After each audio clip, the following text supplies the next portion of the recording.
Welcome, everybody, to another episode of Next Level Contractor. Today, we are talking to Kat Dunn at One Contractor Solutions. We're going to talk about everything permitting in the state of Florida. So we're really excited to bring you on, Kat. Can you tell us a little about yourself? Yeah. Hi, everybody. My name is Kat. So I run One Contractor Solutions. We are a full service permit expediting company in the state of Florida. We do everything from start to finish. When I say full service, we truly are full service. We put the packets together. We do the engineering plans, everything from A to Z until that permit is issued. Oh, great. Okay, great. Well, I know we have a series of questions that was sent in by some of our contractor members, and we just want to go through them and get your expert advice on them. So if that's okay, let's get going. Cool. Sounds good. All right. Okay. So first question on the board is, so why is permitting different and critical in Florida construction compared to other states? So the short version is hurricanes. As everybody knows, Florida is one of the most common states to get hurricanes. Because of that, there's a lot of, there's very strict wind load and impact resistance standards. You have to follow Florida Building Code. They redo Florida Building Code every 3 years to make sure that safety standards are up to date. So because of that, it makes permitting not just important, but very intricate. You have to go through the process. It protects homeowners and protects contractors. Okay, nice. Okay. So what are some of the biggest misconceptions contractors and homeowners have about the permitting process here in Florida? So starting with contractors. For contractors, one of the biggest is small jobs don't need a permit. Not true. It could be, as small as changing out a window. You need a permit for it. And that goes back to, the wind load calculations. It has to be hurricane resistant, especially if you're talking about in a high velocity hurricane zone. A lot of times too, if they feel like they've done a job without a permit, that means they can do it again without a permit. Not true. Again, most jobs, just because you got caught or you didn't get caught the first time, it doesn't mean it was okay and you can do it again. Another one is, they think that if it's going to pass inspection, it's fine. Well, in order to get to the inspection, you need to pull a permit. So it's all connected. You pull the permit, you file for inspection, you get the inspection approved, and then the permit gets closed out. Another one for contractors is that if the homeowner pulls the permit, it will save them the hassle of doing it. If the homeowner pulls a permit, that liability is on the homeowner. So, you don't want to go that route. You want the contractor to take full responsibility for the work that they're doing. That's another reason you want to hire a licensed contractor. You want to be able to grab somebody who, is able to pull permits, and only licensed contractors can pull permits. As far as homeowners for pulling permits, it goes back to what I said about, taking on that liability. You don't want, as a homeowner, you don't want the liability of pulling your own permit. Let's say, for example, let's say you pull a roofing permit as a homeowner and, maybe they don't use the right underlayment. You may have a nice looking roof until it rains, and then it's going to leak. And then now the liability is on you. It's not on the contractor where it should be. Okay, interesting. Very interesting. You talked about hurricanes, so we're in hurricane season now. So how does that change permitting timelines, deadlines, and things like that, and how does that affect things? So it definitely backs things up because when a hurricane hits, there's a huge jump in homes that need to be repaired. And what they've done, what building departments have done, especially in like coastal areas where they're prone to hurricanes, is they've put these express permits. So if this area, let's say Sarasota, was hit by a hurricane, Sarasota County is going to offer a lot of their permitting as express permits to make it faster. But ultimately, you still have to go through the process. What could have taken a couple of days before the hurricane. Now you're looking at a couple of months after a hurricane. So it definitely backs things up. Lots of reasons why, contractors, you want to be registered before, get ready before a hurricane hits, because what's happening is after a hurricane hits and all of a sudden these contractors are coming from, let's say the Panhandle, they want to work here. Well, now not only are you waiting in line for permitting, but you have to wait in line for contractor registration, just like everybody else. You're not going to be able to start working for a couple of months if you're lucky. So it really does affect timelines. So getting prepared as not just a homeowner, but as a contractor, is definitely suggested. Okay, great. So now let's get into the contractor focus segment here. Let's talk about common mistakes you're seeing contractors make when submitting permits to your company. So probably first and foremost, incomplete or incorrect permit applications. Maybe they just have the permit application. It's not that easy. There's a lot of, supporting documents that go along with the permit application. Another thing is, let's say we're doing a remodel, something that requires more than one permit. Maybe they're thinking that they don't need plans. You need plans. You always, if you're changing anything about the house and you're not just replacing, a vanity for a vanity, you're going to need engineering plans. So I think that is a common thing. A lot of people think that if they're just doing minor work, they don't need the plans. You do absolutely need the plans. Another thing is zoning, not checking zoning restrictions before. Maybe, somebody wants to put in a driveway, and the driveway is too big. Well, if you put in that driveway without the permit, not only are you going to get hit with a code enforcement case, but then you're also going, when you try to actually go pull the permit, now you're going into zoning, you're going to have to tear off the driveway. So checking into zoning restrictions and variance issues is definitely something that, needs to be done before you begin the permitting process. Also, every jurisdiction, every municipality in Florida is different. What they require is different, some way more than others, even like places that are very close together. For example, Port Charlotte, City of Punta Gorda, right next to each other, about 5 miles away from each other. But City of Punta Gorda is way more in depth than Charlotte County. They require a lot more. They take longer. And yeah, I mean, that's about it. There's definitely some misconceptions. I would say that those are the top ones. Okay, great. Yeah. Talk about how contractors can, how they can speed up the permitting process, and without cutting corners or getting penalized. I truly think, I've answered this question before. Unless you have somebody in-house that's been doing permitting for a while, hiring a permit expediter is the way to go. When you hire a permit expediter, you're not just hiring one person, you're hiring a team of people that work on different types of permits in different areas. So it just helps expedite things when you already have somebody who knows what they're doing. Got it. Okay. So talk about the dangers of a contractor working without a permit. We've heard this all the time. Do you really get in trouble? Like what can happen here? Yes. A lot of things. So, I mean, not just for the contractor, but also for the homeowner, right? I mean, if you have a contractor that's working somewhere without a permit, and let's say an angry neighbor or, an inspector drives by, they will put a code enforcement case on the property. They will red tag the job, meaning that you have to cease all work. You have to stop all work. And that can turn into, first they give you a warning. They say, okay, stop, pull the permit. Let's do this the right way. If you choose to ignore it, then the homeowner will start getting fined.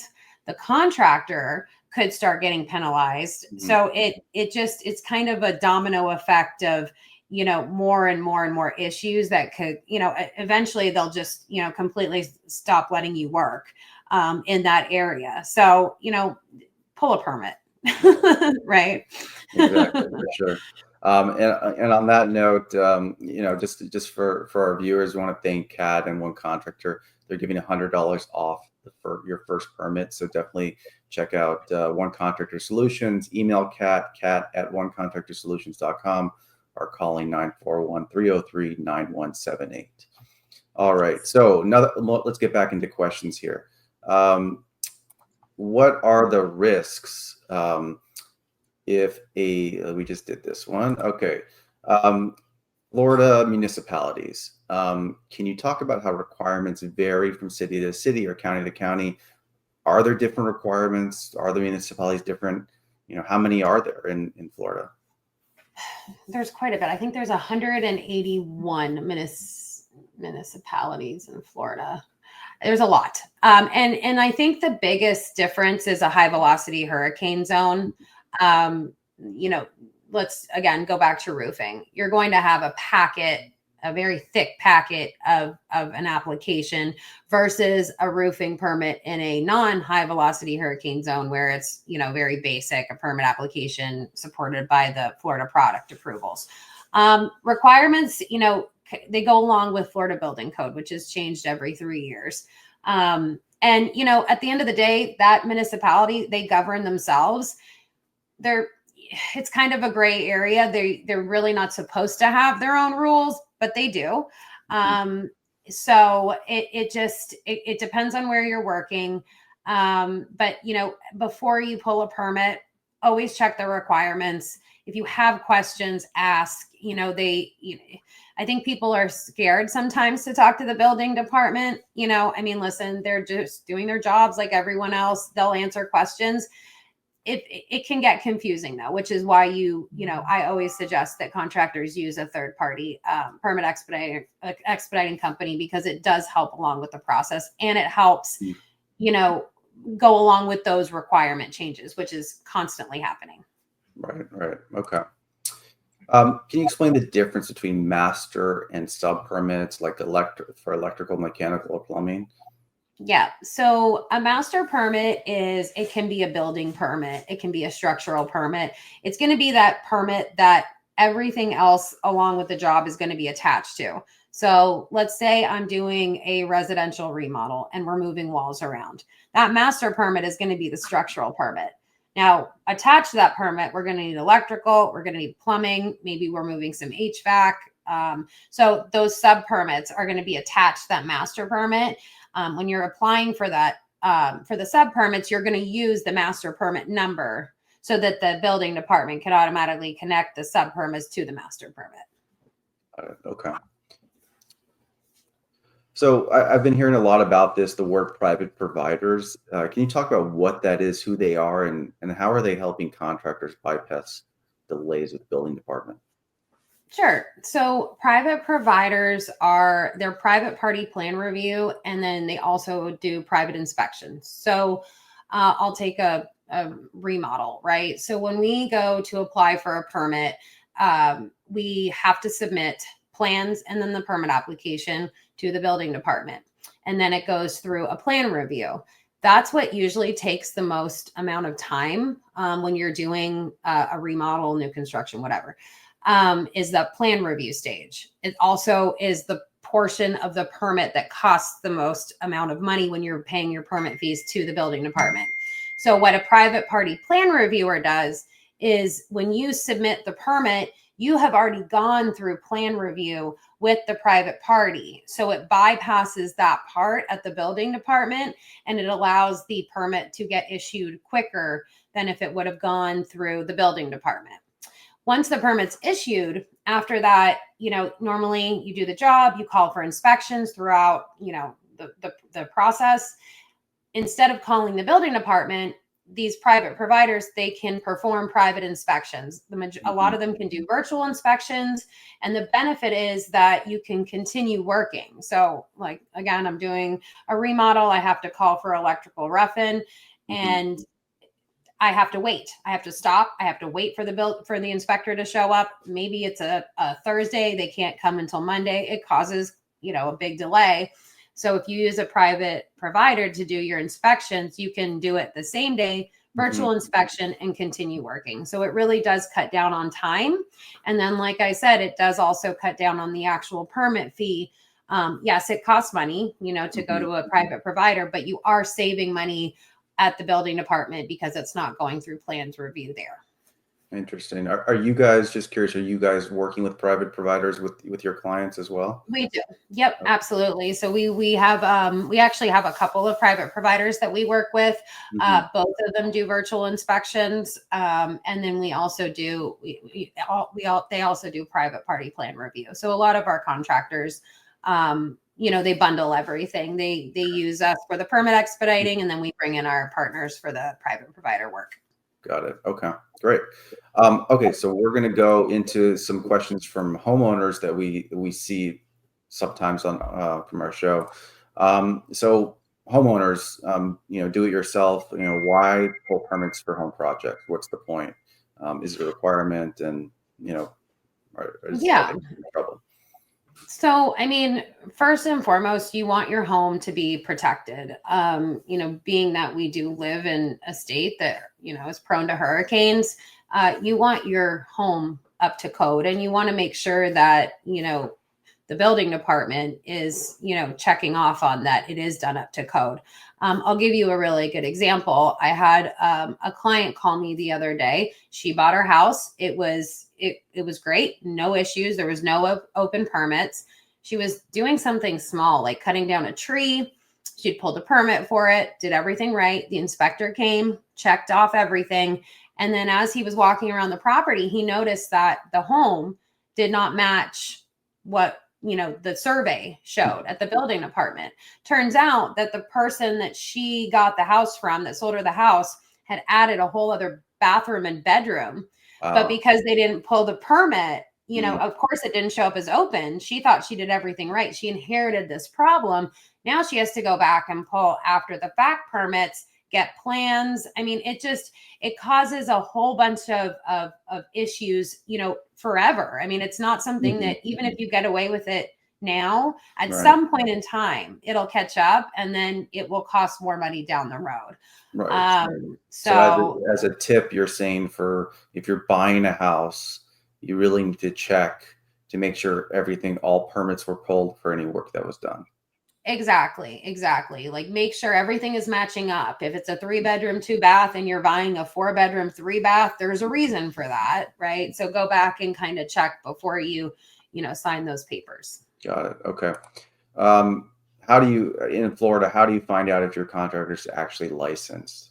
Yeah, super easy. You can go to the DBPR website, and you can literally type in verify a license. You just check it, and then you type in the last name, first name of the contractor. There's even a spot where you can put the business name and then search, and then the list of licenses that this person has or the company has will pop up.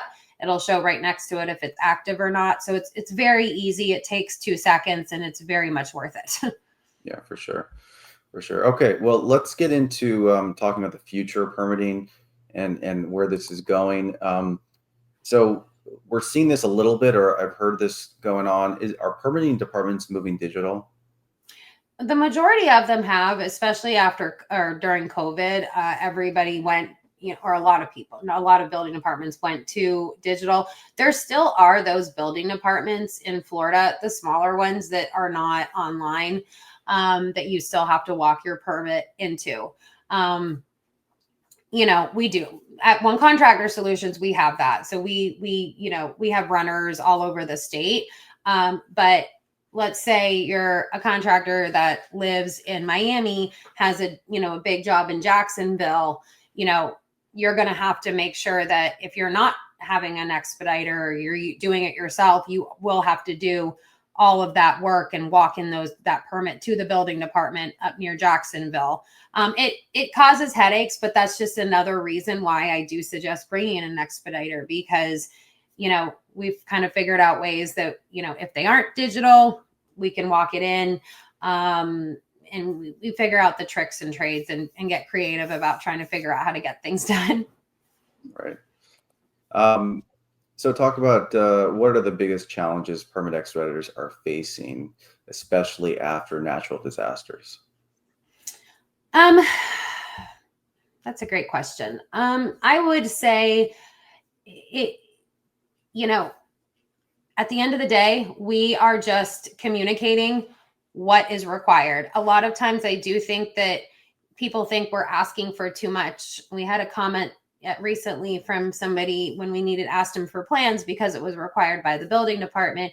He said, I'm not building the Sistine Chapel.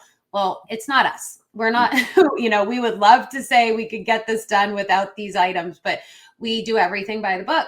We want to make sure you're compliant, and we are very thorough in our job. So I'd say that's the biggest hurdle is, we just want to make sure that everybody gets their permits, is in compliant. And, so sometimes we do get a little bit of pushback on that. Mm-hmm.